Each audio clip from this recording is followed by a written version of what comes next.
היום החמישי לדצמבר 1996, ואנו מראיינים את איזנה לויט, אני מאיית, I-S-A-N-N-A-L-E-V-I-T, שמה בלידה היה שטיינייטה, S-H-T-E-I-N-A-I-T-E.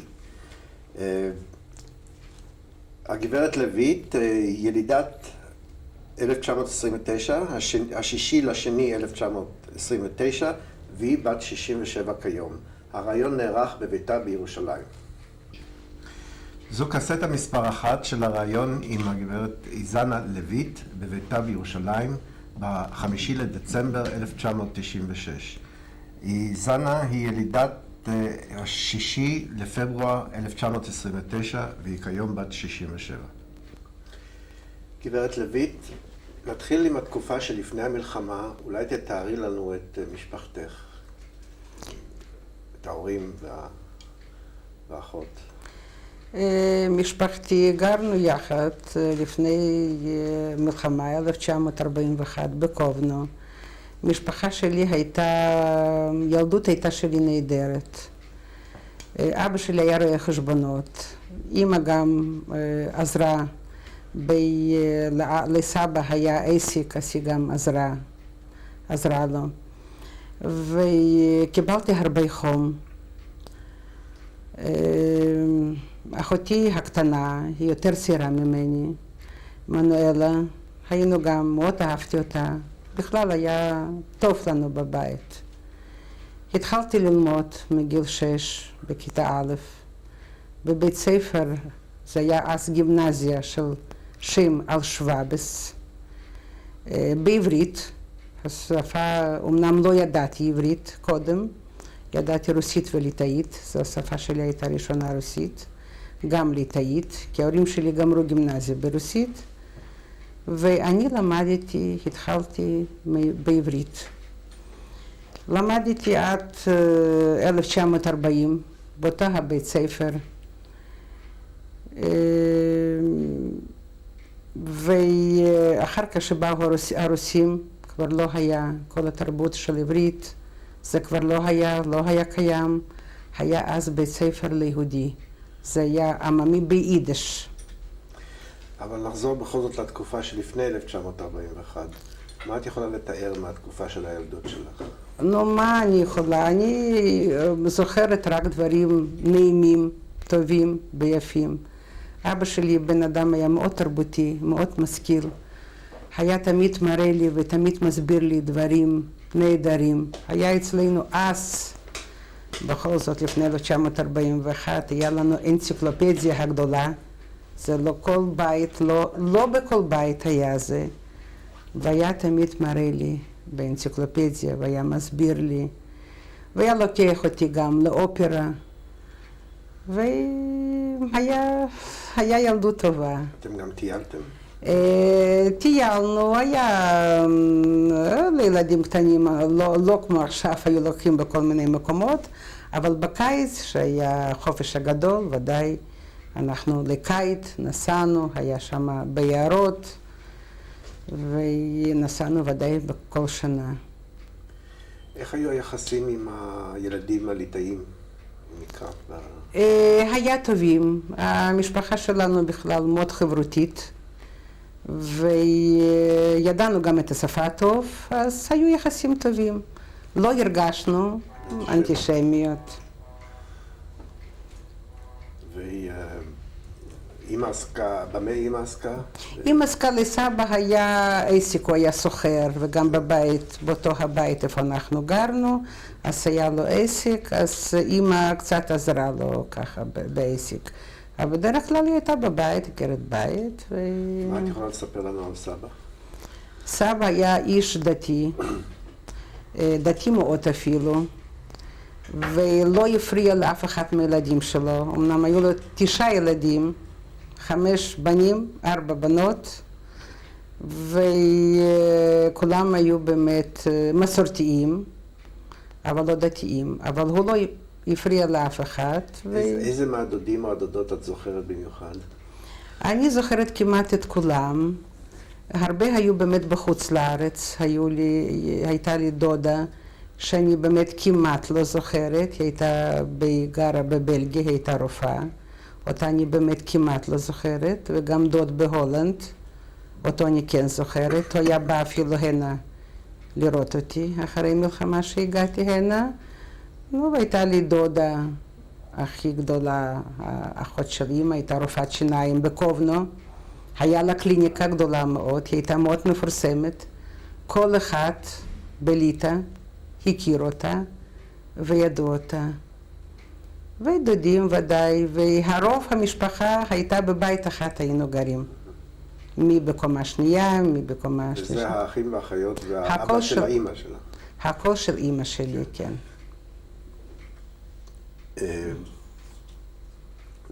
תראי לי אולי, תספרי לנו קצת על חיי הקהילה היהודית בקובנה לפני המלחמה, אם את זוכרת משהו אולי. תראה, קהילה אני לא כל כך יכולה לספר, כי בכל זאת הייתי עוד קטנה, אבל סבא היה באמת הולך לבית כנסת, הוא היה ברחוב שלנו, גרתי ברחוב זמנהוף, וזה היה לא רחוק מהבית שלנו, וכל החגים היו לוקחים גם אותי בשמחת תורה, אז אני הרבה מאוד, אבל היו, מה שאני יודעת, כן, זה היה מאוד פעיל תמיד. בדרך אגב, לא מזמן שמעתי שהבת של הרבי שלנו, של קובנה, היא נפטרה. הבת כבר נפטרה של הרבי. מה היה שמה? שכחתי את השם משפחה. שמו את לא זוכרת? לא. הייתה פעילות ציונית גם? היה, כן, ודאי, מאוד, מאוד. מה את צריכה לספר לנו? אני לא יכולה כל כך הרבה לספר על זה, אבל אני יודעת שאומרים ירושלים דליטא, היה ציונות שם, היה. איך ראו במשפחה אצלך את העובדה שצעירים רצו לנסוע לפלסטינה? טוב, כל אחד ידע מהציונים שרק המקום שלנו זה פלסטינה אז, אבל המשפחה שלנו הייתה נורא קשורה אחד לשני, הייתה משפחה גדולה והייתה מאוד חמה, כל החגים היו תמיד באים לסבא, ובגלל זה ככה קצת היה, איך אומרים, לא נסעו, איך אומרים, לפלסטינה. אבא עבד כרואה חשבון בחברה של רואה כן, חשבון? כן, נכון, כן. אולי תספרי לנו על איך, מה את זוכרת מהיום שנכנסו הרוסים לקובנה? הרוסים, אני זוכרת שהם נכנסו, הכל התהפך, הכל. זה מה שהיה בליטא, טוב ויפה מכל הבחינות, אז שבאו הרוסים זה היה הכל להפך. בחנויות כבר שום דבר לא היה, הלבוש אי אפשר אפילו לקבל היה בחנויות, זה הכל התהפך, הכל. והיו גם אנשים שהוגלו לסיביר, אני מבין. כן, זה אנשים, אפילו את הדוד שלי, זה אח של אמא שלי, ואת הדודה, זה אשתו, שלחו לסיביר. זה היה יום נוראי, שבאו הרוסים ולקחו אותם ממש בכוח, וככה איך הם היו, בבגדים מה שהם היו, אסור היה אפילו משהו לקחת, וככה לקחו אותם לסיביר. בתקופה הזו אני מבין שגם הופסק החינוך היהודי על ידי הרוסים בין 40 ל-41, ואת סיפרת מקודם שבית ספר שלך הפסיק, בית ספר היהודי הפסיק, והיית צריכה להמשיך בית ספר לא יהודי. נכון, זה היה עממי יהודי, זה היה על שם של שלום עליכם. עברתי לבית ספר יהודי, ביידיש היה, כן. כן. ועוד אני רוצה משהו לציין, הדודה שלי ואת הדוד שלקחו אותם לסיביר, היה אצלהם ילד קטן, בגלל 2.5 שניות, והוא אז מאוד היה חולה. והם ממש השאירו אותו, לא שהשאירו, שם הייתה גם דודה של הילד, ולמה אני מספרת את זה? כי אחר כך הוא נספה בגטו. כן. וההורים נשארו בחיים. בסיביר. בסיביר, כן. מתי נודע להם? רק אחרי מלחמה. גברת לויט, אולי אז אתם מ-1940 עד 41 היה השלטון הרוסי, ותספרי לי מה דיברו אז במשפחה על אפשרות שתפרוץ מלחמה עולמית ושהגרמנים יגיעו. היו איזה דיבורים על זה? תראה, מה שאני זוכרת, אבא מאוד לא אהב את הרוסים. הוא תמיד היה נגד הרוסים. הוא היה מדבר על הרוסים, הוא לא יכול היה לשמוע את השם שלהם. עד כדי ככה. וגרמנים, אני חושבת שקצת יהודים בכלל עם תמים, כי חשבו שהגרמנים יבואו, אז הליטאים, היו הרבה ידידים ליטאים של הבית שלנו, אז חשבו שהליטאים יעזרו ליהודים, למשפחה בפרט שלנו, כי אנחנו היינו מאוד בידידות איתם, אבל זה היה הכל להפך. מה את זוכרת תקופה קצת לפני בוא הגרמנים, אני מבין שהליטאים פרעו, עשו פרעות ביהודים. את זוכרת מהתקופה הזו משהו? כן, הם לקחו הרבה יהודים, והיה אצלנו מקום כזה, הר, קראו לזה הר ירוק, ולקחו אותם, הרבה יהודים אספו שמה, ומשהו, מכבי אש, ממש עשו מהם כמעט רצחו אותם, את היהודים שם. זה מה שאני יודעת, זה מה שאני קראתי, זה מה שאני שמעתי.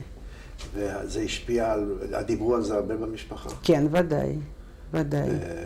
מה חשב אבא לעשות לאור העניין הזה? תראה, אבא תמיד חלם על לנסוע מליטא, לנסוע ארצה, שהיה פלסטינה, כי אחותו הייתה פה.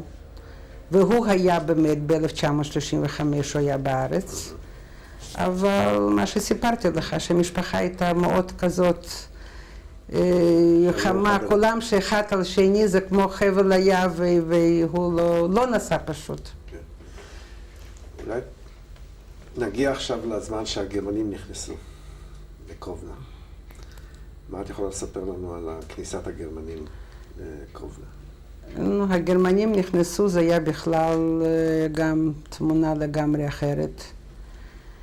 מהר מאוד אנחנו כבר נפחנו לא לאנשים בכלל, ומהר מאוד סגרו שלחו אותנו לגטו, והגטו היה בוויליאמפולי, זה היה על יד קובנו. וסגרו אותנו בגטו. מה את זוכרת מהתקופה הראשונה בגטו? התקופה הראשונה זה נתנו לנו חדרים, למשל כל משפחה היה לה חדר אחד עם עוד משפחות, היה מאוד צפוף, היה מאוד קשה, אבא התחיל מיד לעבוד. ואני התחלתי גם לעבוד, אמנם הייתי עוד קטנה מאוד כדי לעבוד, אבל רק לא לשבת בבית, כי היו כל הזמן באים הליטאים, הנאצים, והיו לוקחים מהבית ילדים ואנשים, בוודאי להורג אותם. כן. אני מבין שאת היית אז בת 12, ובכל זאת התחלת לעבוד. כן, התחלתי לעבוד. איפה עבדת? אני עבדתי בבתי מלאכה, היה בגטו. זה קראו זה בגרמנית ורקשטובן. שם הבית מלאכה היה בשביל גרמנים, עבדו היהודים. היה כמו, הכל היה שם, עשו צעצועים, אני אישית עבדתי במכבסה. אני בדיוק לא חיבסתי, אבל אני גיהצתי, אני סידרתי, ואני השתדלתי כל היום להיות שם. איך היו התנאים, השכר, מה נתנו לכם לאכול? התנאים היו קשים מאוד. לכל היו לנו כאלו נקודות, אז כן, וככה קיבלנו, איך אומרים, אוכל בחנויות מיוחדות. זה היה מספיק? נו, זה לא היה מספיק, אז אבא בהתחלה עבד עוד מחוץ לגטו, אז היה קצת, היו מוכרים בגדים, היו מוכרים סוודרים, היו מוכרים, לא שמוכרים, היו, איך אומרים, הייתה, במקום גרביים היו נותנים לנו לחם. החלפה הייתה בין זה, כל זה היה עד סגירת הגטו. זה היה עד סגירת גטו, אז היה בכלל חנויות מיוחדות ליהודים. זה אחרי סגירת הגטו. זה עוד לפני, אתה שאלת אותי, לפני, היה עוד חנויות. זה מאוד קצר, זה איזה חודש, חודשיים. זה היה חנויות מיוחדות, ואני יכולה לספר לך קטע אחד מאלו. אני היחידה שהייתי הולכת ומביאה אוכל לבית לכל המשפחה, כי אני הייתי לא טיפוסית כזאת יהודייה, והיו חנויות מכולת במיוחד רק ליהודים. אז שם פעם עמדתי בתור ללחם לקנות וכל מיני דברים של אוכל, של מזון, והיה כאילו מבצע כזה. באו, לקחו את כל התור יהודי, מי ששם עמד, הנאצים באו ולקחו אותם. לאן? אף אחד לא ידע. ואני לא יודעת, בתוך ילדה קטנה, איפה לקחתי את הכוח, ואיפה היה לי השכל. אני ברחתי מיד, כשאני ראיתי דבר כזה, אני מיד ברחתי מהתור, נכנסתי לחצר של המכולת, ושם היה בית שימוש כזה כפרי, בלי מים, ואני הסתתרתי שמה, ואני שמה ישבתי, עד שהייתה חשיכה, ואני שמעתי שכבר אין רעש ואין שום דבר, ואני יצאתי משם וברחתי הביתה. ואז היית בת 12. אני הייתי אז בת 12, כן. והיו עוד מקרים דומים שאת יכולה לספר לנו עליהם? נו, זה מה שאיך אומרים, מאוד השפיע עליי, זה כי בתוך ילדה קטנה וצריכים קטע כזה לעבור, זה בכלל לא קל. בהחלט. עכשיו, כשסגרו את הגטו, אתם הרגשתם בשינוי כלשהו בצורת החיים? נו, ודאי, כך אנחנו גרנו בכל זאת עוד בבית שלנו, וצריך לעזוב את הכל, את הבית, את הדירה, את הכל, את התרבות, את הבית ספר, כי בגטו לא היה לנו זה. אמנם היה בית ספר, אבל הוריי לא שלחו אותי לבית הספר, כי זה היה פחד בכל זאת. בכל מקום הנאצים שהם אפשר היה, הם היו באים והם היו לוקחים את היהודים, בפרט ילדים.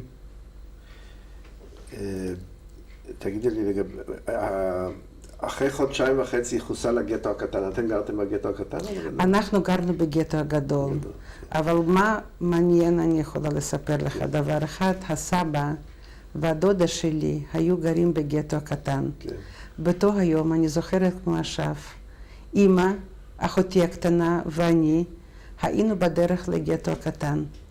אנחנו רק לפני כניסה שאנחנו רצינו להיכנס, כי היה איזשהו, זה לא בדיוק גדר, אבל זה היה כזה שטח, איך אומרים, אנחנו, ואמרו לנו לא ללכת לשם, כי זה כבר מלא גרמנים, וכבר אנחנו הבנו שזה אסון. ואנחנו חזרנו כולנו הביתה, ובערב אנחנו שמענו שלקחו גם את סבא ואת הדודה שלי, לקחו אותם לפורט. ואז כבר ידעתם מה קורה ליהודים בפורט? אנחנו ידענו. האינפורמציה הייתה כל הזמן. כל הזמן היו ליטאים והיו מפה לפה, מאוזן לא זה, היו מדברים והיו אומרים לנו הרבה דברים, אפילו שלפני האקציה הם ידעו הכל, והיו אומרים ליהודים בתאריך זה וזה יהיה אקציה, בבקשה להתכונן. אבל לא היה לנו ברירה. אנחנו לא יכולנו לא לברוח לא היה אפילו לאן ולא היה איך.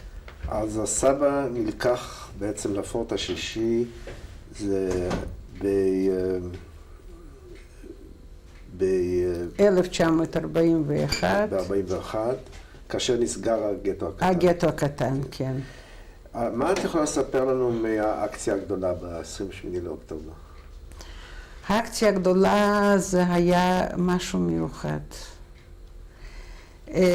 אמרו לנו לצאת בבוקר לכולם, כל הבתים, להשאיר אותם פתוחים, איך הם, וללכת לשדה. שדה היה פתוח מאוד, ואנשים עמדו לפי בריגדות, מי איפה עבד, אז עם משפחות, למשל אבא שלי עבד במקום מסוים, בבריגדה, כן, אז כל המשפחה שלו, דוד היה שלי, וודאי אני, ואחותי, ועוד שמה כמה אנשים, אנחנו עמדנו בקבוצות. והגרמנים עשו סלקציה, ימין שמאל, ימין שמאל. אנחנו ידענו שלשמאל זה למוות. כבר ראינו את ההתייחסות של הגרמנים. וזה היה יום, באמת יום שחור. ביום אחד לקחו 9,000 יהודים. כל הלילה לקחו אותם לפורט התשיעי. שמענו יריות כל הלילה. זוכרת אני כמו היום, זה כל כך לפני הרבה שנים. עמדנו במרפסת ושמענו את היריות. והבנו אנחנו, כולנו, שאת כולם רצחו אותם. והייתה לך רווחה כשראית אמרו לך לעבור לצד הנכון? כל המשפחה הועברה לצד הנכון? כל המשפחה, כן. כל המשפחה. והיה עוד אצלנו טרגדיה במשפחה. הדוד שלי מיד איבד את ההכרה. ששלחו אותו למקום הטוב, איך אומרים, כן?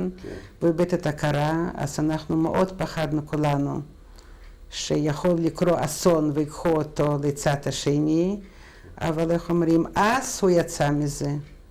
יצא מזה, איך אומרים, בסדר. מה את יכולה לתאר לנו מהתקופה כביכול שקטה אחרי האקציה הגדולה? עד מרץ 44. אני אגיד לך, כל הזמן היה לא שקט, היו כל הזמן תקופות קשות. היה אקציה כזאת ואקציה אחרת, היו גם פה אקציה לספרים, אני זוכרת אצלנו בבית, גר רב שפירו, אני לא אשכח, עם הנכד שלו, איתמר, אני אפילו זוכרת אותו, שאנחנו שיחקנו איתו יחד, ואצלו הייתה ספרייה מאוד גדולה. וכל פעם היה משהו, לא היה שקט, אף פעם לא היה שקט שם. שהיו גם גזרות שאסור היה להחזיק כסף. כן, זה, כן, לא היה, כן, נכון. היה לך איזשהו קשר עם אלטסטן רד? לא היה לנו קשר. לא. מה את שמעת על דוקטור אלקס? דוקטור אלקס היה משהו יוצא מן הכלל. זה היה רופא לפני מלחמה אישי של הסבא שלי. והוא נפטר כמו באמת גיבור. זה מה שאני יכולה להגיד, ושאני... אולי תספרי לנו. כן. טוב, אני יודעת שהגרמנים רצו, איך אומרים, לא להשמיט אותו ולתת לו אפשרות לחיות, וזה הוא אמר לו, הוא הולך רק עם העם. אותו דבר כמו קורצ'אק אמר, גם אותו דבר. כן. את זוכרת את המשטרה היהודית בגטו? כן. איך היו היחסים איתם? תראה, כמו בכל עמים יש טובים ויש רעים. היו ביניהם אנשים טובים מאוד. כי מתי אנחנו ראינו שאנחנו עשינו את המלינות, איך אתה יודע, הבונקרים, המרבועים. אז היו כאלו, כי הם הלכו בלילות, הם היו מטיילים בשביל סדר לעשות, בשביל לראות מה אמרו. אז הרבה ראו שחופרים את הבונקרים, עושים את המלינות, והם שתקו ולא סיפרו ואף אחד לא ידע. ומתי התברר בכלל כל העסק וכל הזה, שהייתה האקציה לילדים. אז אנחנו באמת ראינו מי היה הטוב, איך אומרים שלהם, ומי היה הרע. לקחו את כולם, לקחו לפורט, והתחילו לחקור אותם. ומי שלא רצה ודאי, הוא לא סיפר שום דבר, ואותם ירו בהם, והם לא נשארו בחיים. אבל מי פחד? היה פחדן, אז באמת הם הלשינו, שפה ושם, איפה יש המלינות, ובאמת, כי האקציה של הילדים היה יומיים, 27 ו-28 היה יומיים. ואז הם לקחו אותם ביום אחד, וביום שני שהם הלשינו על המלינות, אז... אני מבין שאת גם כן הסתתרת במלינה כבר באקציה של הילדים. אני הסתתרתי, כן. תתארי לנו את המלינה, איך היא נראתה. מלינה היה אצל השכנים שלנו, אנחנו גרנו בקומה א', והשכנים שלנו גרו בקומה ב'.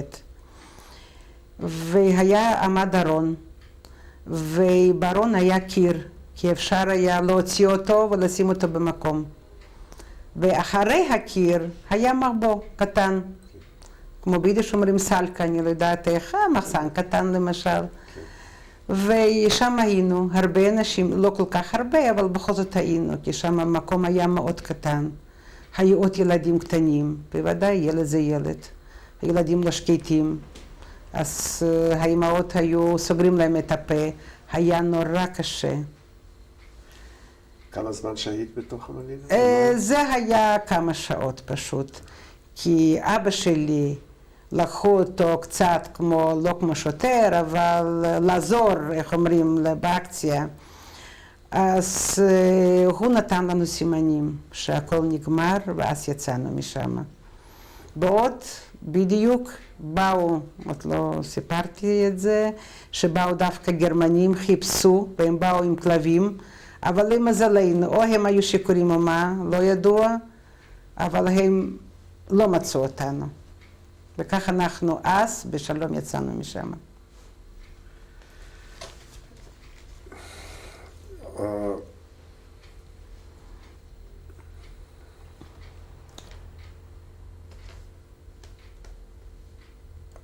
אני מבין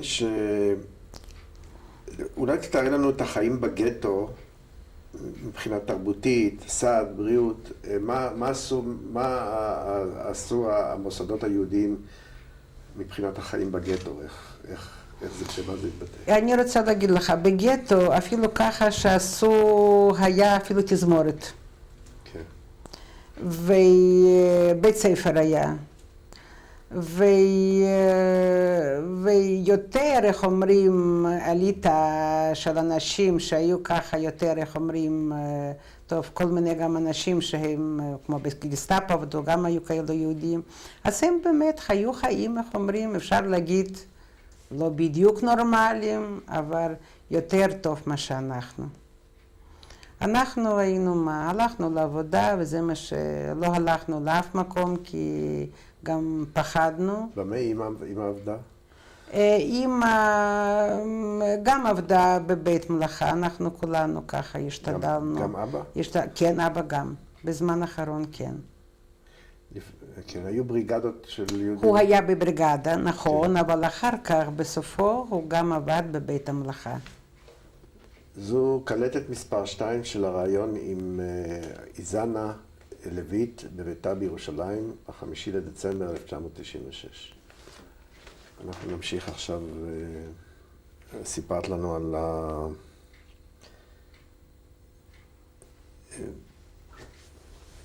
על אחרי האקציה של הילדים,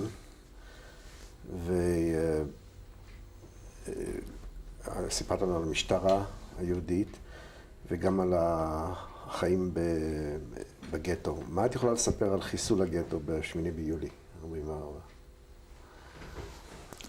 חיסול הגטו היה גם מאוד, אנחנו חשבנו שזה כבר הימים האחרונים שלנו, כי בכלל לא הייתה לנו כבר תקווה.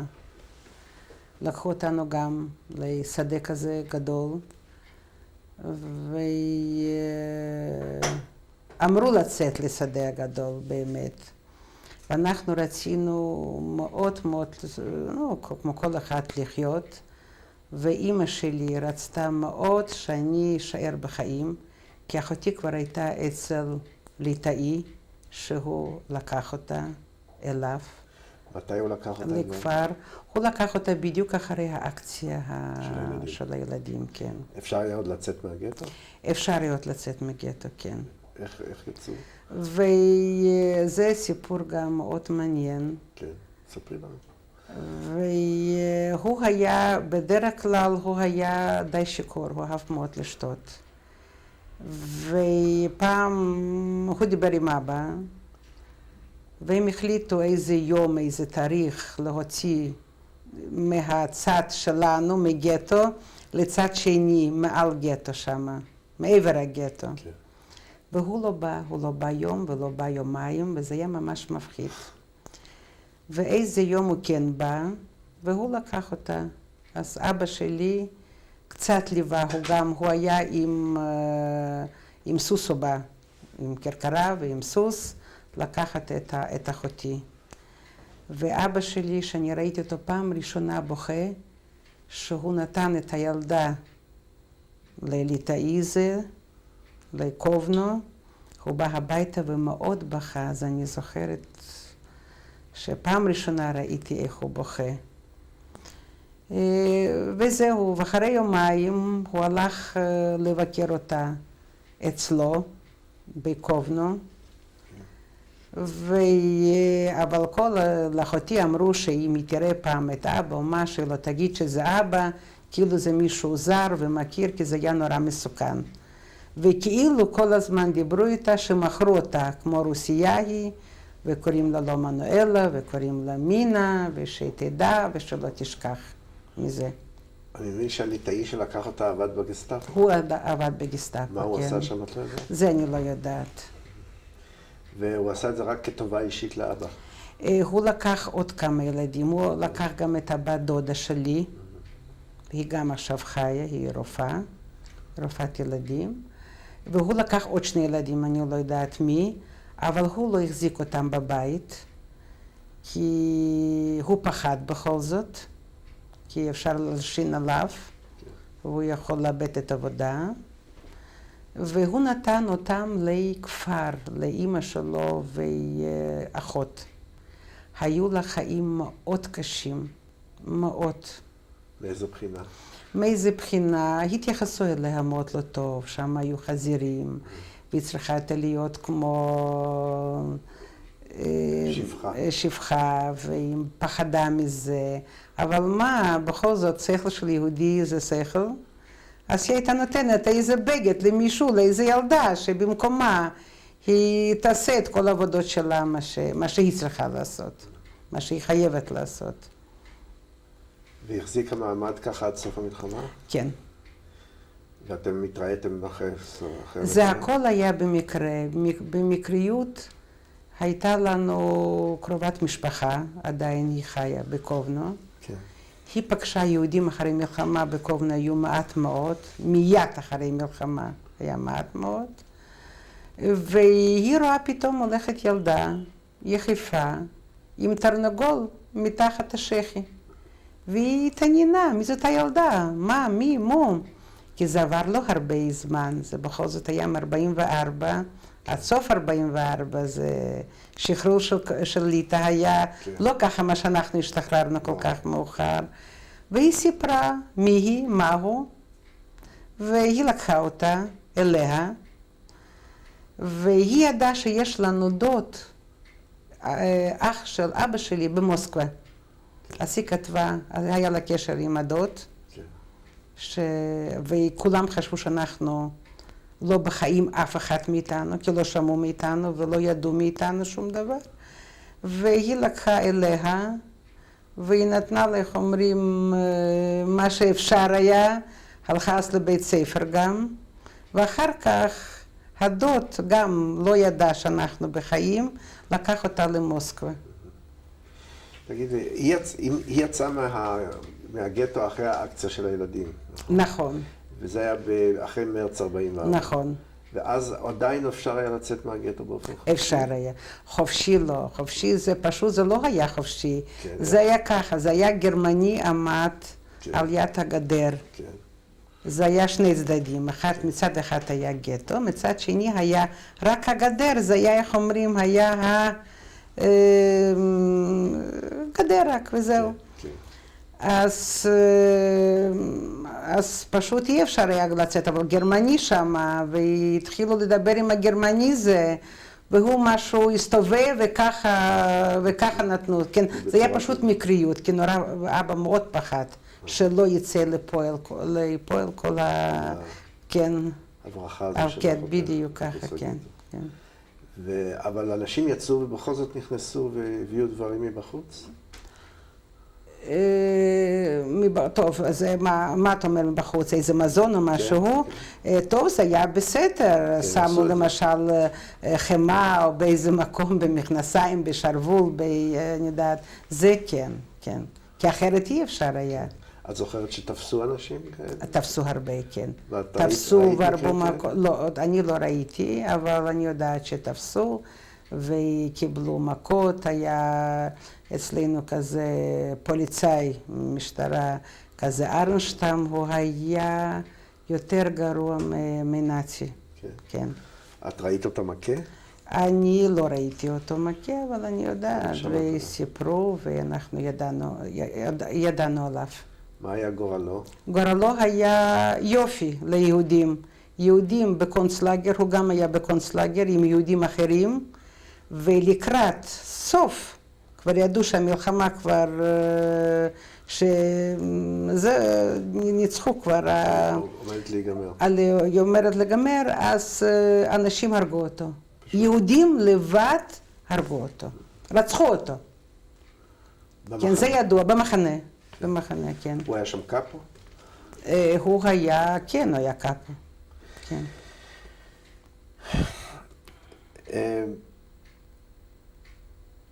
מה את יכולה בכל זאת לתאר לנו מהתנאים של החיים בגטו? אוכל וחברים, מה דיברו הילדים אחד עם השני? תראו, חברים ככה, אני אישית גם, היו לי חברות. שאנחנו היינו נפגשות, היינו משחקים, זה היה פחד כזה, בערב לא יצאנו כי זה היה פחד, היה מאוד מאוד חשוב בחוץ, כי על החלונות היו גם וילונות כאלו שאי אפשר היה אפילו לראות מבחוץ אם יש אור או אם אין אור בבית.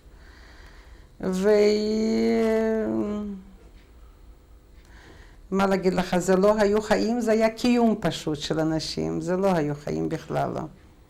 בפרט לילדים, כי ילדים זה תמיד יותר קשה, מקבלים את הכל, את הרע ודאי. את נזכרת בזה שאבא בכה כשאחותך עזבה. כן. ראית אותו בוכה במקרים אחרים גם? אני לא ראיתי, לא. טוב. מתי נפרדת מאבא? מתי הוא נלקח? שחיסלו את הגטו. כן. אז אני יכולה עוד קטע לספר, היינו במחבוא אחד, כן. שחשבנו אולי שמה יהיה הגורל שלנו, שאנחנו בכל זאת נשאר שם בחיים, משם. כן. אז נכנסנו לבונקר במלינה, כן. וזה היה מאוד צפוף, היו שם די הרבה אנשים, כן. יותר מזה מה שצריך היה להיות. כן. כמה אנשים? ולא היה לנו 20, וזה היה מלינה מאוד קטנה. אולי תתארי לנו איך היא נראתה. זה היה בבית מלאכה, כן. איפה אני עבדתי וגם אבא עבד. זה עמד תנור כזה, במחסן כזה קטן, אבל זה כאילו, זה אולי פעם היה משהו, באמת תנור, אבל עכשיו היה למטרות לגמרי אחרות. ותנור שפעם היו מדליקים עם עצים, עם... כן. וזה כאילו היה הכל סגור ואף אחד לא ידע מזה שום דבר. ושם החבר'ה צעירים, לא כמוני, יותר מבוגרים ממני, כי אני עוד הייתי, איך אומרים, לא היה לי עוד, לא עשיתי עוד שום דבר, לא יכולתי לעשות שום דבר. אז הם חפרו את הבונקר, את המלינה, והם עשו שם מה שהם עשו, ומתנור היה כזה קיריים, פעם היו קיריים כאלו מברזל, אם אתה אולי יודע על מה אני מדברת. אז אפשר היה, בן אדם הכי שמן, יכול היה דרך זה לרדת למטה. ושם עמד סולם, וכך היו נכנסים למחבוא.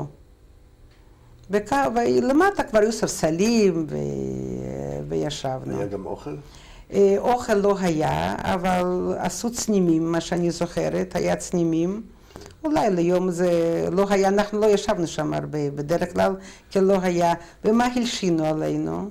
מי הלשין? אחד, יהודי אחד, שהוא גם רצה להיכנס לבונקר זה, אבל לא היה אפשרות, כי היה כל כך צפוף, ואי אפשר היה, אבל הוא כל כך היה עקשן, וכל כך היה חוצפן גם גדול, עשו פעם כן נכנס ויצא, ונכנס ויצא, עד שבעקבותיו, או הוא הלשין לגרמנים שמישהו יש במחבוא פה יהודים יושבים. ואנחנו באמת ידענו אנחנו חשבנו ככה שאנחנו לא נדבר אף מילה, לא נגיד שאנחנו פה. או אנחנו חיים יחד, או הולכים למוות יחד. ברירה שלישית לא הייתה כבר לנו. אז בא איזה גרמני עם רימון על יד הבונקר שלנו, והוא אמר שאני יודע שיושבים פה אנשים, אם אתם לא יוצאים בטוב, אני זורק מיד את הרימון.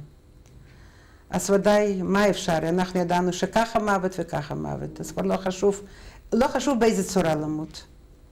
אז הוא זרק את הרימון, ואישה באמת שישבה על יד הסולם הכי קרובה ליציאה, היא מאוד נפגעה, וזהו, וכבר פתחו, איך אומרים, את כל הקלפים שלנו, והוציאו אותנו משם.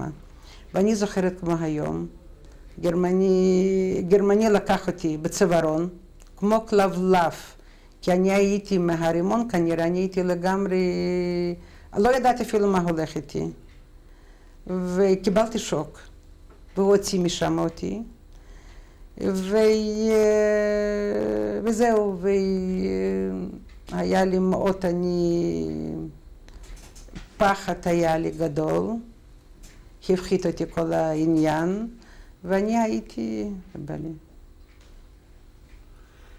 כן, ומה את זוכרת מיד אחרי שהוציאו אתכם? מה עשו איתכם? מיד שהוציאו, אז לקחו אותנו לשדה, שהיה שם שדה כזה גדול. כי הבטיחו לנו שזה לא, שאל תפחדו, זה לא למוות, זה למחנות עבודה, אבל כבר לא האמנו להם, והוציאו אותה. ואנחנו באמת ישבנו שם כל הלילה, ואחר כך לקחו אותנו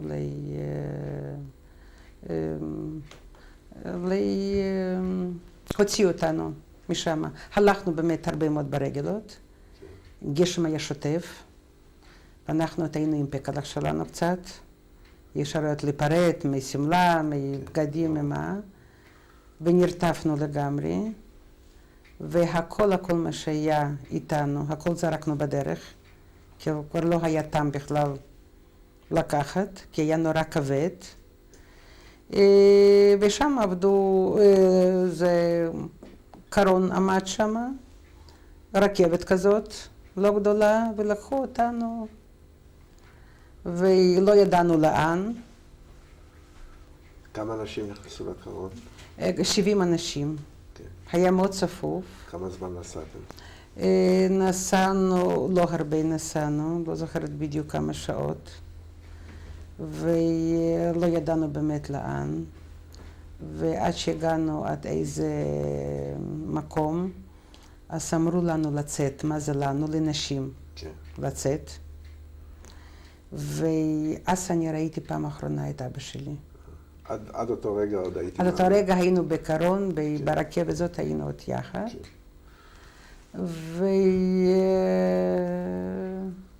נו, וזהו, וזו פעם אחרונה שראינו אותו, ואחר כך נודע לנו שהוא בדחף, זה כבר אחר כך נודע לנו הכל.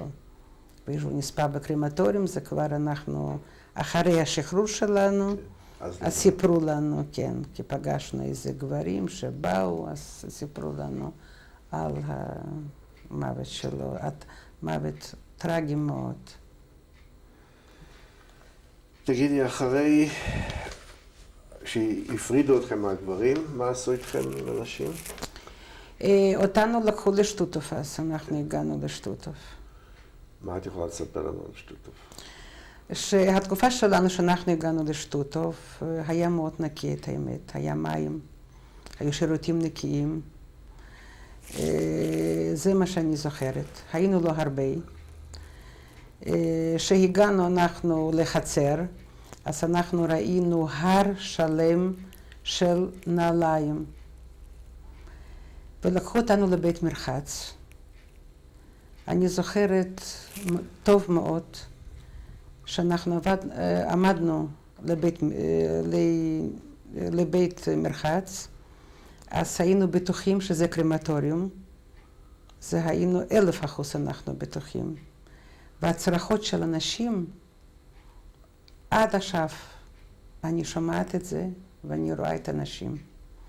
אבל שאנחנו פתאום ראינו שמצד השני יוצאים נשים, והן שלמות והן חיות, אז אנחנו הבנו, לשמחתנו, אז היה שזה לא קרמטוריום, זה באמת היה בית מרחץ. איך נודע לכם לפני כן על הקרמטוריום, כשהייתם בגטו? נו טוב, תראה, ידוע הכל, ידענו, כן, כן. זאת אומרת, מאיזה שנה בערך ידעתם על ההשמדה? זה אני לא יכולה להגיד לך בדיוק, אבל ידענו, כן. ידענו הכל. ידעתם על הפורט השביעי ועל הפורט התשיעי, אבל גם על מחנות ההשמדה. ידענו, כן. ידעתם. כן.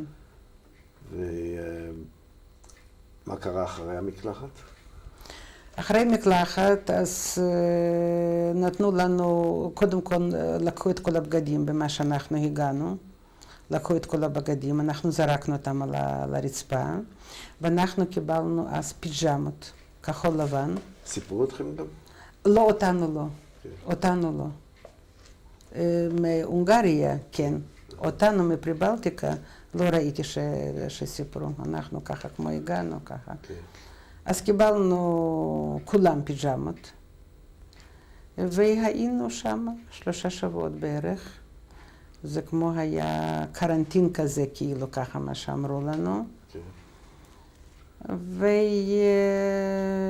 וזהו, היה מקס שמה, כזה מקס קאפו. היה אכזרי מאוד, הוא היה פולני, מאוד אכזרי, בן אדם מאוד אכזרי. הייתה לו גם סגנית וליה, בחורה רוסייה, היא מאוד אהבה לתת מכות לנשים. הייתה קטנה כמו, מאוד קטנה כזאת, והיא באמת... היו שם אפלים? הייתם צריכים לעמוד באפל?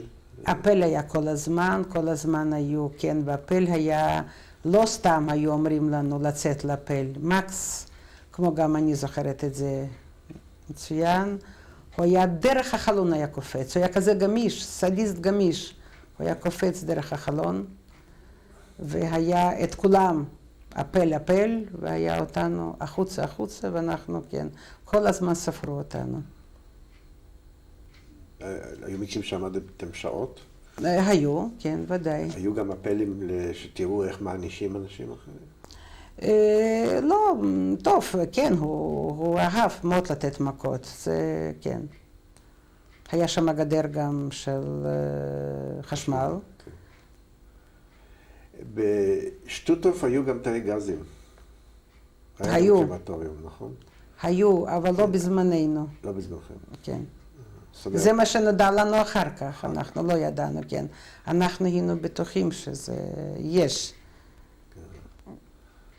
אבל לא ידעת באופן ברור. לא.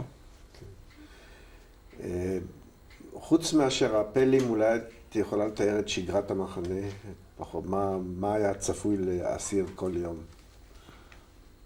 מבחינת התנאים, מבחינת הנוחיות של, האי-נוחיות בשינה, מבחינת האוכל. טוב, האוכל היה נורא, מה להגיד. אנחנו אכלנו כמעט, עלים של יער. מה הייתם מקבלים לארוחת בוקר? לארוחת בוקר היינו מקבלים חתיכת לחם, ומי היה נותן לנו ההונגריות, והן מאוד נשים כנראה רעות, או הם ככה, אני יודעת, במצב כזה אולי כל אחד נעשה כמו חיה, לא יודעת. יהודיות? יהודיות, כן, אבל מהונגריה. והיו מחלקים לנו לחם, חתיכה קטנה, עם קצת מרגרינה, עם קצת אולי מרמלדה שמה, אבל הם היו נותנים לך באופן כזאת, דרך החלון מאוד גבוה, שאם את היית פושטת את היד, אז המרגרינה הייתה תמיד נופלת, לא יודעת למה, אבל כנראה זה בכוונה היה נופלת עם הלחם, עם מרגרינה היה נופלת הפוך, זה היה על הרצפה תמיד. כן. ואנחנו היינו מקבלים רק את הלחם, היינו אוכלים. כן. בצהריים? בצהריים היו מביאים לנו מרק, היו שמים בחצר כזה חבית מאוד מאוד גדולה, רחבה, ופולנים ששם היו גם כמונו, אז היו מביאים עם הכאלו, גם כמו פח זבל כמו יש אצלנו, עם שתי ידיות, והיו שופכים לחבית הגדולה, ומשם היו אנשים, מישהי עמד ונתן לנו אוכל. והמרק היה תמיד לשתיים, לכל אישה שנייה הייתה איזה קערה, וזה תמיד היה לשתיים. אז מזלנו שאני הייתי עם אמא. אז אנחנו לא עם כף אחד, כי הייתה לוקחת יותר ממני, או אני יותר, אז זה לא היה חשוב. אבל זה היה טרגדיה אז, שהיו שני נשים זרות לגמרי, אז אחת הייתה אוכלת חס וחלילה עם כפית יותר, או שנייה יותר פחות, וזה היה באמת טרגדיה. קערות היו לא מפלסטיק, מפח, ואנחנו קיבלנו גם כף מעץ, היה לנו. ובערב?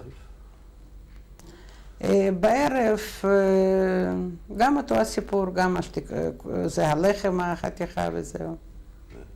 וקפה או תה. והייתה הרגשה של רעב כל הזמן? כן, ודאי, ודאי. ואם מקס היה נכנס לחדר והיה רואה שהמרק לא גמרו, כי זה היה מאוד לא טעים, אז הוא היה שופך על הראש ממש. והמרק, אפשר להגיד, תמיד היה מאוד חם, ממש רותח. כי זה היה, עד שהם היו מביאים, זה היה הכל היה הרמטי, ומיד היו מחלקים לנו, אז היה מאוד חם, אז היה שופך ממש על הראש. או היו אנשים שלא היו אוכלים את זה, היה מאוד לא טעים, היו שופכים זה בבית שימוש. אז היו גם מקבלים עונש על זה.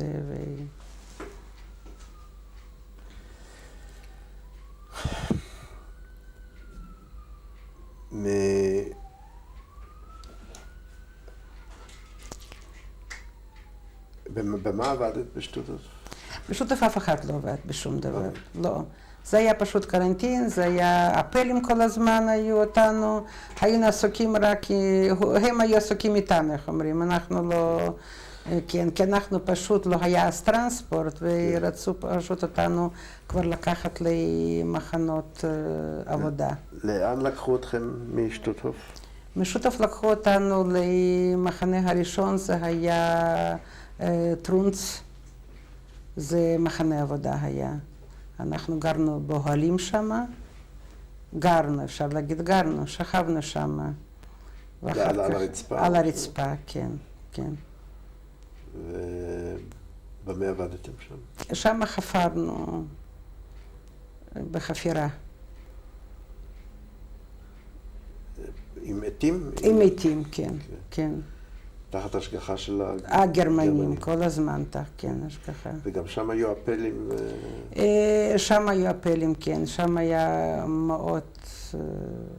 מאוד גרוע היה, כי היה כבר קר מאוד, ואנחנו היינו הולכים לישון בבגדים, מה שהיה לנו, ומהכפור היו השערות אפילו, היו נדבקים לאוהל, שבבוקר היינו קמים, אז השערות היו ממש באוהל עד שאנחנו, איך אומרים, הוצאנו את זה.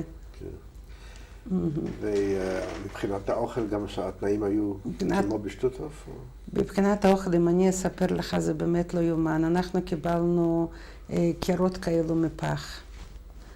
וכל בוקר אנחנו היינו מקבלים קפה. אז עם הקפה מים לא היה, מעט מאוד היה מים. אז עם הקפה אנחנו קצת את הידיים היינו רוחצים ושוטפים את הפנים עד כדי ככה. ולספר לכם דבר שבאמת זה גם בלתי נשכח, מה להגיד לך, בית שימוש היה, זה לא בית שימוש, זה היה כמו לפרות, לחיות, זה היה מקל, 4 מקלות כאלו מסביב, ובפנים היה בית שימוש. ואפילו שם היו מקרים שאנשים היו נופלים שם לכל איך אומרים, עם כל הצואה, עם הכל. זה היה נורא. אז עם הפחים האלו, לפעמים את היית קמה, ואת היית כל כך מרגישה לא טוב, והבטן כל כך כאב. אז תסלח לי מאוד, אז היינו עושים. אז אני מספרת על האנשים, מה שהיה, כן? היינו עושים את הצרכים בלא סיר, זה בקערה, מה שאנחנו אכלנו זה בלילה, ובבוקר היינו אוכלים את האוכל, מה שהיינו מקבלים באותו הסיר. והיו שם מחלות גם בטרונס? היו, ודאי מחלות היו. היו גם קינים? קינים היה המון. קינים היו המון. היינו מלמעלה עד למטה. זה הציק מאוד. מאוד.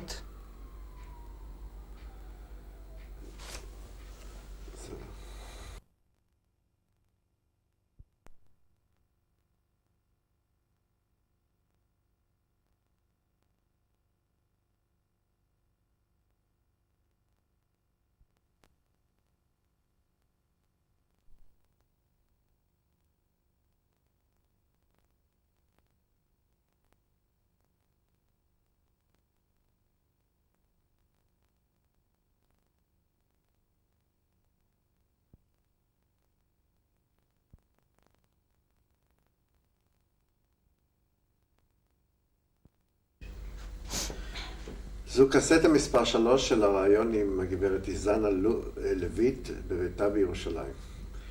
התאריך הוא 5 לדצמבר 1996. סיפרת על התנאים הנוראים בלוביץ, אוכל וקינים. מה עוד את יכולה לספר שם? חולשה הייתה. בטרונס, סליחה. כן, בטרונס. היה חולשה, והיינו הולכים המון קילומטר לעבודה. ואני הייתי ממש יחפה, לא היו לי נעליים, כי הכל מה שהיה מקיץ, היה הכל התפורק, ואני הייתי ממש יחפה. אז איזה גרמני אס היה גם מאוד אכזרי, והוא ראה שאצל מישהי יש 2 זוגות נעלי בית, אבל זה גם לא עזר יותר מדי. אז הוא לקח אצל זוג אחד, ונתן לי את הזוג. וככה, כאילו משהו היה לי. אבל אני מאוד סבלתי מקור, מאוד סבלתי. אמנם לא היה חסר, גם אוכל היה חסר. הייתי כל הזמן רעבה, אבל הקור, יחפה בשלג, זה היה מאוד מאוד קשה. וכל יום היית צריכה ללכת יחפה עד המקום של כן, העבודה? כן, כן. ושם עבדתם בחפירות? בחפירות עבדנו, כן. אני הייתי מאוד חלשה, אפילו את העט לא יכולתי להחזיק. היית כל הזמן עם אמא? עם אמא כל הזמן היינו, כן, הייתי. תגידי לי, מה קרה אחרי טרונס? לאן הביאו אתכם? אחרי טרונס הביאו אותנו למרצן. כן. זה היה, איך אומרים, אותה התוכנית. גם כנוהלים? גם כנוהלים, וגם כן תנאים נוראים, לא היו תנאים יותר טובים. אבל מה, היה לנו פעם אחת שעשו לנו, איך אומרים פה, יום כיף. לקחו אותנו לבית מרחץ. מה זה בית מרחץ? הביאו איזה קרון עם מים, עם שמפו, אני יודעת, סבון, אחרי זה אנחנו התחלנו לחיות. קינים לא היה, כאילו, זה מתו, כי זה היה, איך אומרים, חיטוי כזה, דיזינפקציה. ואני זוכרת את עצמי, אני הייתי מאוד חלשה, אני כבר לא יכולתי לחזור ברגליים. והייתה כזאת עגלה, והכניסו אותי לעגלה, וככה הגעתי בחזרה למחנה שלי, מחנה עבודה. הייתי בדרך כלל מאוד חלשה, מאוד לא רציתי לחיות. היה לי מאוד קשה.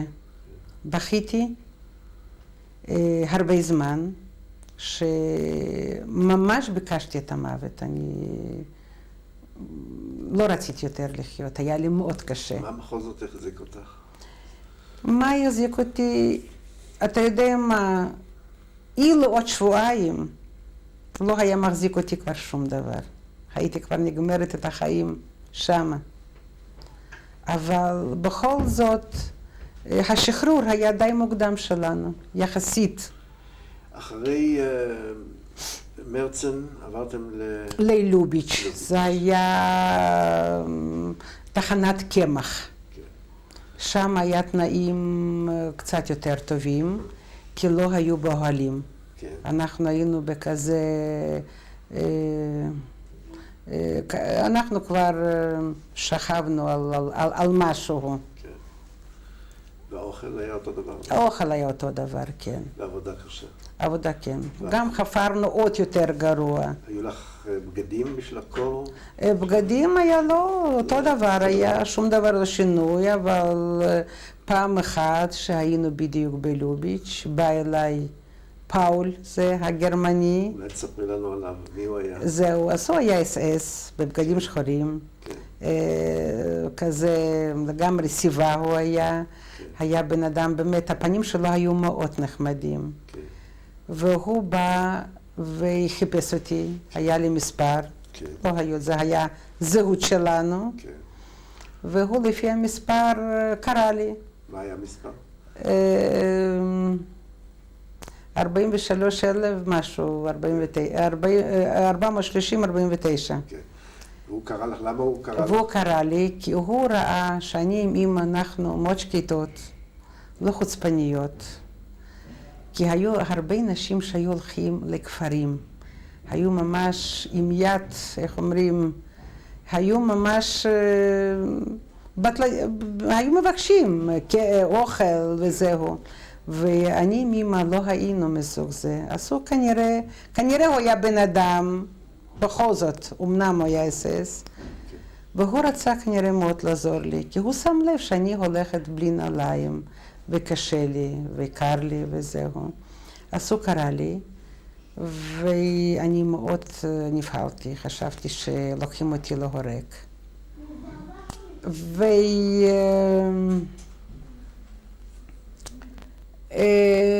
והוא אומר, בוא איתי. אני הלכתי איתו, הוא הביא אותי למחסן, והוא אמר לי, תסתכלי, יש פה נעליים, אנחנו רק קיבלנו, את יכולה, מה שאת רוצה, בבקשה תקחי בשבילך. ואני מדדתי המון זוגות נעליים, ואף זוג לא היה לי טוב. היה לי, הרגל הייתה כל כך נפוחה, שאני חושבת, אילו היה לי 45, גם לא יכולתי לנעול.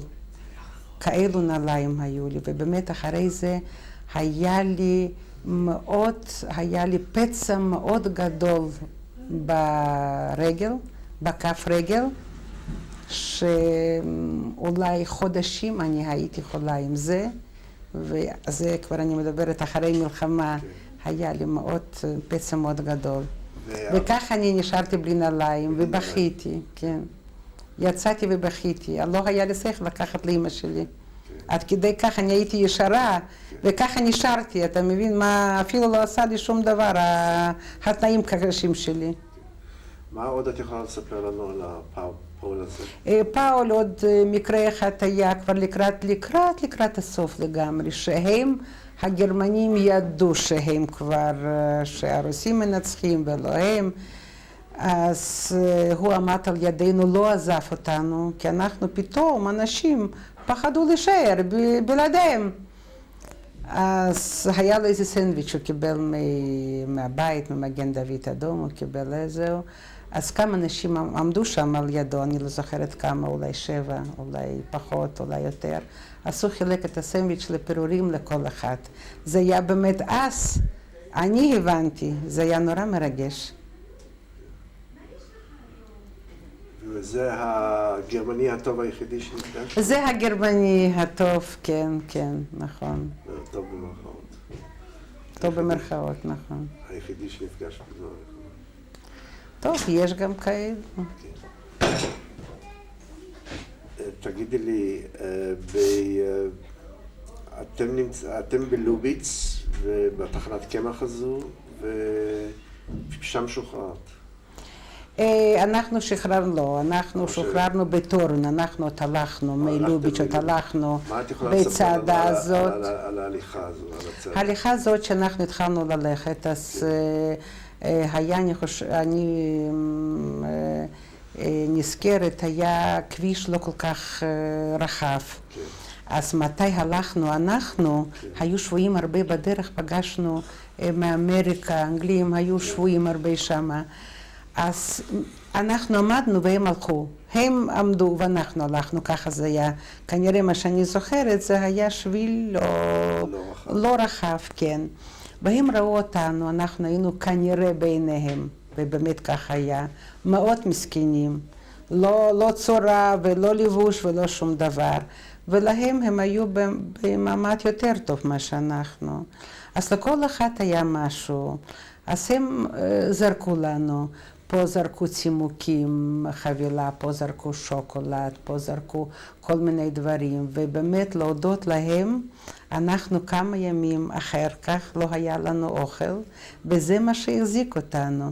אני זוכרת, אני קיבלתי חבילת צימוקים, ועם אמא יחד, אז היה לנו כל יום כמה צימוקים, אנחנו אכלנו, וזה מה שהחזיק אותנו. עד ששחררו אותנו. ואת כל ההליכה הזו הלכת ברגל, עם אמא ברגל, כן. יחף, כן. יחפה, תראה, כן היה מאוד קר, מאוד קר. או שעשיתי. אני אגיד לך מה, אני עשיתי אחר כך, מי שהיה ביחף, אז הוא קיבל גרביים.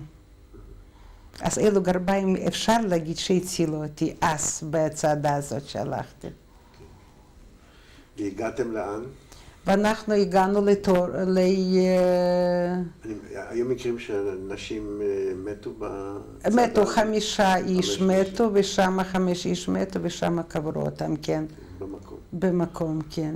מה עשו הגרמנים עם אלה שלא יכלו ללכת איתם? שלא, אני אגיד לך, היו גם כאלו עגלות. אז היו לוקחים אותם, ואחד לשנייה היו עוזרים, בכל זאת. והגעתם לאן? מלוביץ? לטורן. לא. לטורן. שם היינו, זה היה גם מחנה. מקודם שם היו גם שבויים. היו שם. אני מבין שטורן היה אחד מהמחנות של שטוטהוף. מחנה... מחנות שהיו נספחים לשטוטהוף. זה יכול להיות, וזה היה בצורה אחרת, זה היה כאלו מפנרה כאלו, היו עגולים כאלו, דקים כאלו, מאוד דקים, וזה, קראו לזה כאילו אוהלים של פינים, אם אתה, כן, כאלו זה היה. אבל מה, שאנחנו הגענו לשם, אז עוד לא היה הסוף, באו עוד גרמנים שם. באו גרמנים כי הם ברחו, הגרמנים. אז הם באו, והיה מאוד חשוך, לא היה, ודאי שלא היה שם שום דבר, לא חשמל, והם לא ראו אותנו, הם לא ידעו מי אנחנו בכלל. אתם הייתם בתוך הבתים האלה? בתוך הבתים האלו עגולים. והם נכנסו, ואנחנו רק רצינו שהם יותר מהר יצאו משם. אז אף אחד הם לא יצאו, הם רצו גם לאכול, הם היו רעבים, והם פתאום התחילו לאכול. ראיתי על ידי, אני הייתי כל כך רעבה, הוא אוכל עוף. ואף אחד לא דיבר שם, והם התחילו, והם לא ראו, זה היה כל כך חשוך, הם לא ראו מי שם. אז מישהי שדיברה טוב בגרמנית, והוא שאל, מי אתם אנשים? מי אתם? אז מה, יהודי זה הכי גרוע, מה להגיד שאנחנו יהודים? אז אחת אמרה, אנחנו פה כל מיני אנשים, רוסים, גרמניות, ואנחנו פשוט בלילה, אנחנו נחים, וביום אנחנו הולכים הלאה. אז הם אמרו, למה אתם נשארים פה? אל תישארו פה אצל ברברים הרוסים, בואו איתנו, אנחנו ניקח אתכם איתנו. אז זאת שידעה טוב גרמנית, אז עוד פעם נתן לו, אנחנו זקנות, אין לנו כוח, אנחנו נחים, עוד פעם היא אמרה, זה מה שהיא אמרה, וככה נשארנו, והם באמת קצת נרדמו, קצת ישנו, קצת אכלו, והם הלכו. ושם היו בחורות יותר גדולות גם ממני, בגיל 15, 16, כבר נערות, אז הם עמדו על יד האלו, הבתים שאני מספרת לך, אוהלים אלו, והם כבר שמעו מאיזה מקום שכבר הרוסים כבר לא רחוק. והם כל הזמן היו באים והיו נותנים לנו את הרפורט, היו לנו מספרים איך בחזית ומה ואיך. ובאמת, אחרי זה שהם יצאו הגרמנים, באו הרבה רוסים, ביניהם היו כמה יהודים, והם נבהלו איך אנחנו, את המראה שלנו, במראה שלנו. נו וזהו, והם אמרו, אל תישארו פה, מהר תזוזו מפה, שם יש מחסן, ושם יש הרבה אוכל, תיקחו לחם, תיקחו קונסרבים, תיקחו הכל מה שאתם רוצים, אבל רק לא להישאר שם. וכך אנחנו באמת הלכנו, אני הייתי כל כך חלשה, שהכיכר לחם שאני לקחתי, תאמין לי היה כל כך כבד, כאילו זה לא יודעת כמה שקל, אולי לא יודעת מה להגיד לך, אין לי אפילו מידה להגיד לך עד כדי ככה. ואנחנו ככה בקושי הגענו לאלכסנדרובה, ושם כבר היינו, גם כמה ימים הלכנו, גם עם לינות, פה ישנו, אבל כבר בלי גרמנים אנחנו היינו, איך אומרים, עצמאים, והעיקר חופשיות. וכך אנחנו הגענו עד שטוטוף. כן. זה היה שם, עשו לנו גם לנשים כזה, איך אומרים, משהו זמני שם להיות. ואחרי זה אנחנו היינו עוד בגרודנו, וזה היה כמו קונטרול, כמו ביקורת. שם היו כבר עושים, ושאלו כל מיני שאלות, מאיפה אנחנו, דווקא יש לי מסמך שאני לא יודעת למה, אף אחד לא קיבל, אני קיבלתי את המסמך, שאנחנו עברנו את הביקורת שמה, ונתנו לנו, זוכרת, קצת כסף נתנו לנו, נו, ואחר כך אנחנו עוד היינו בלודג', עוד נסענו ללודג', והגברים כל כך ביקשו אותנו, נשים, לאן אתם נוסעים? לאן אתם נוסעים לרוסיה? תישארו איתנו. אבל אנחנו ידענו שאחותי בכל זאת צריכה להיות בליטא באיזה מקום, ואם היא חיה, ולא ידענו גם על אבא שום דבר, אנחנו צריכים לפגוש אותה ולהיות משפחה. וככה גם הקינו לטרנספורט, עד שהגענו לקובנו. חזרנו לקובנו, כן. חזרנו עם קובנו עם אמא. איך היה המפגש עם העיר שחיית שם בגטו במשך כל כך הרבה שנים? בקובנו? איך? כן, וחזרת לקובנו אחרי המלחמה. איך הייתה ההרגשה? הרגשה הייתה נוראית, אני אגיד לך. כי המון דם נשפך של המשפחה שלנו שם. לא הייתה בשמחה, לא פגשנו אותה, גם אולי הם לא פגשו אותנו גם כל כך. היינו שם לא כל כך הרבה זמן, ואחר כך כבר אנחנו נסענו לווילנה. אמא ואת? אמא ואני. ומתי מצאתם את אחותך? ואחר כך את אחותי, אנחנו כבר ידענו שהיא הייתם בחיים, והיינו בווילנה, כי היה מאוד קשה אז, ב-46 היה מאוד קשה לנסוע למוסקבה. צריך היה ויזה מיוחדת לקבל, וכדי לנסוע למוסקבה ולקחת אותם משם. וזה אמא עשתה, אמא נסעה למוסקבה. אמא עשתה למוסקבה, נסעה, כן. וחזרה לווילנה עם אחותך? עם אחותי, כן. וספרי לנו מה קרה בווילנה לך, חזרת ללימודים? אני חזרתי ללימודים, כן, למדתי בערבים, ובבוקר אני עבדתי.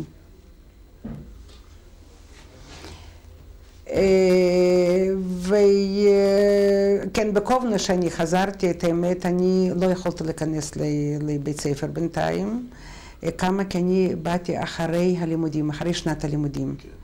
אז שלא ילך סתם לי הזמן, אז אני למדתי אנגלית. היה ככה איזה שם אוניברסיטה פתוחה, אז אני למדתי אנגלית. אני מאוד אהבתי תמיד את השפה ומאוד רציתי לדעת. ואני למדתי אנגלית ואני עבדתי.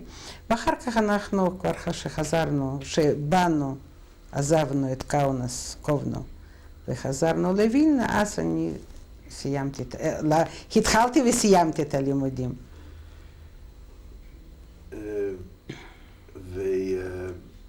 ולמדת, זאת אומרת, בווילנה גמרת בגרות. אני גמרתי בגרות, ואחר כך אני עשיתי... באיזה בית ספר למדת שם? בליטאי, ספר ליטאי, כן, כן. ואחר כך אני עוד גמרתי טכנאות שיניים. ואחרי זה אני עוד גמרתי טכנאות רנטגן. זה מה שאני מתעסקת עד היום הזה. בווילנה אני מבין פגשת את בעלך. נכון, ב-50 אני התחתנתי. והייתם שם עד 1971? 71, כן. ושם נולדו שתי הבנות. נכון. אולי תספרי לי על התקופה הזו של 20 שנה שהיית בווילנה. בווילנה היו חיים לא רעים. בעלי עבד. אני גם עבדתי. ושם היו חיים, אחרי מלחמה היה באמת מאוד קשה. כי התחלנו ממש לחיות ממחט, אפשר להגיד, כי לא היה לנו שום דבר, ודאי, לא בית, לא שום דבר, מה להגיד לך. אבל גם הצרחות לא היו כל כך מי יודע מה גדולות. הצרכים, כל כך יחסית כמו עכשיו. אבל לאט לאט בעלי עבד, ואני גם. נו, ונולדו שתי בנות, ושם התרבות הייתה באמת בסדר, אין מה להגיד. הרבה הלכנו לקונצרטים, לתיאטרון, לקולנוע, זה...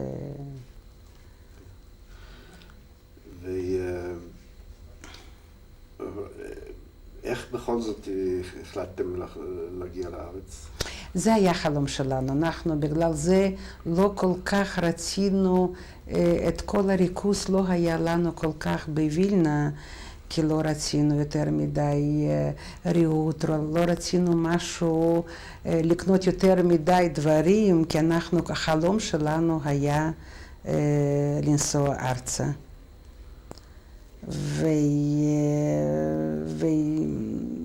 אבל הלך לאט מאוד, כי לא נתנו לנו לצאת. אבל מה אחותי, מה שאני סיפרתי לך קודם, מצאנו לה איזה בחור פולני. ואולי אתה לא יודע, ואני אספר לך שפולנים, אפשר היום לצאת לפולניה, ודרך פולניה ודאי ארצה, מי שהיה עד 36, מי שנולד בפולניה, אז אפשר היה להם בקלות, זה ב-57 היה, זה היה, איך אומרים, ככה הסדר שלהם היה ככה. אז בדיוק מצאו בשביל אחותי, היא כבר הייתה בגיל גם 20, מצאו לה איזה פולני, דווקא גוי, והתחתנה פיקטיבי, ואנחנו חשבנו שזה יהיה יותר מהר כל התהליך של זהו. והיא נסעה איתו דרך פולניה, והייתה בארץ כבר, ב-56 יצא, ב-57 גם הוא יצא. הגיע אליו? לא, הוא פולני גוי, הוא נשאר שם. והיא באה, ואז היא שלחה לנו את הבקשה והכל, אבל זה היה לאט מאוד. אבל 71 בכל זאת זה העלייה הכי גדולה, הראשונה שבאה הנה, וזה עם העלייה הראשונה אנחנו הגענו ארצה.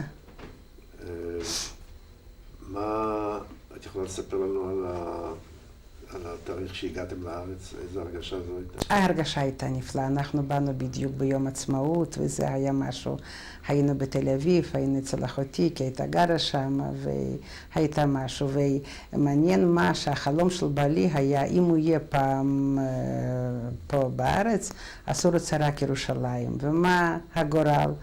הגענו ללוד, קיבלנו ירושלים, בלי פרוטקציה, בלי שום דבר. אז זה היה, כן. ואתם כאן מאז... מאז אנחנו פה בירושלים, כן. טוב, איזנה, מה יש לך למסור לדורות הבאים? יש לך איזשהו מסר אחרי כל מה שקרה לך? מה שקרה, קודם כל אני רוצה שהם בכל זאת לא ישכחו.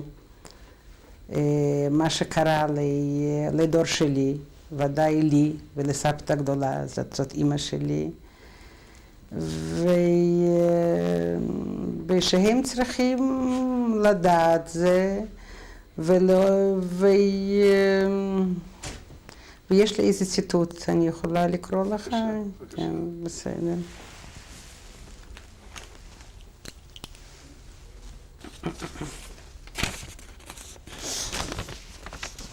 זה סופר אמריקאי, סידני שלדון, הוא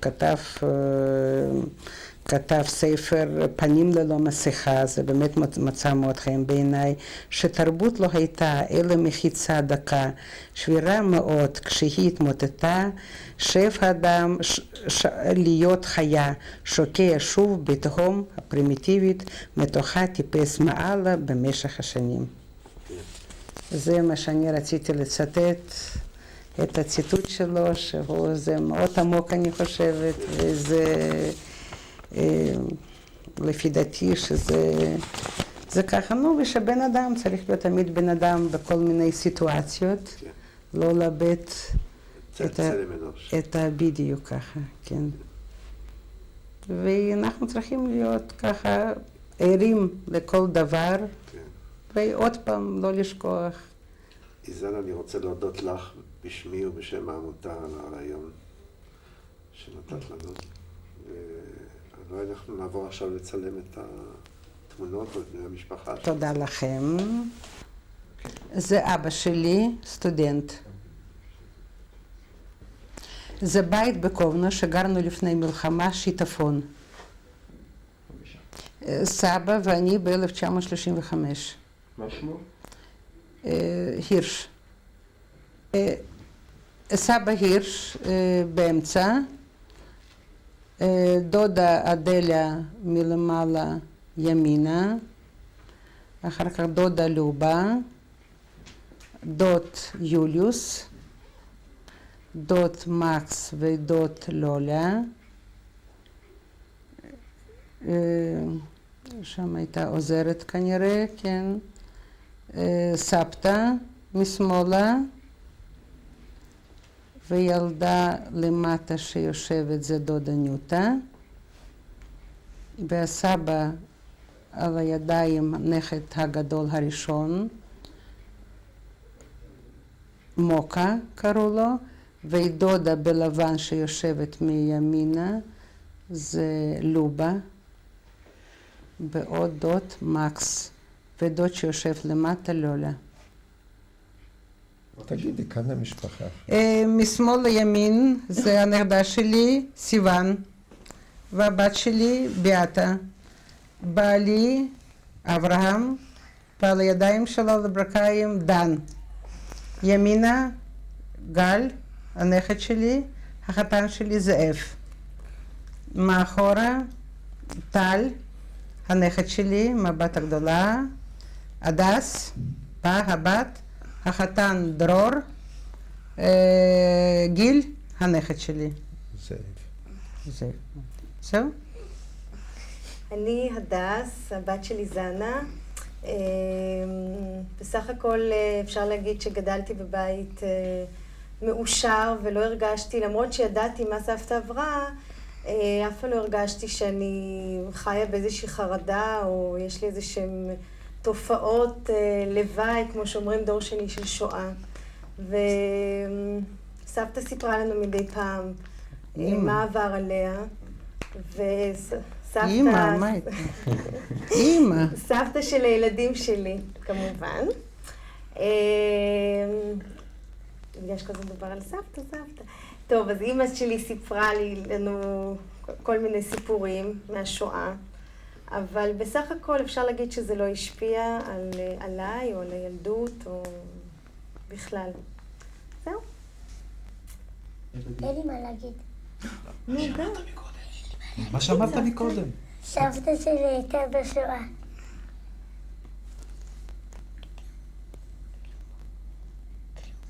גם דן יכול להגיד משהו. דן, תגיד גם אתה משהו. או דן יגיד, הוא לא מתבייש.